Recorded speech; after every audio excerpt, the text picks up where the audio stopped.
How to make outline text in Photoshop. Here are the steps on how to make outline text in Photoshop.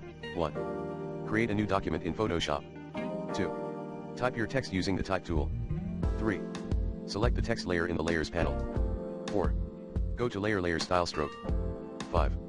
In the Stroke dialog box, set the size, color, and position of the stroke. 6. Click OK. Your text will now have an outline.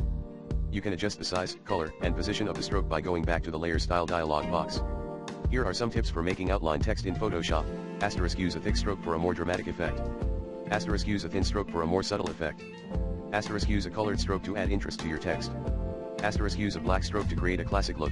* use a white stroke to create a modern look. * use a gradient stroke to create a more interesting effect. * use a pattern stroke to add a touch of personality to your text. I hope this helps.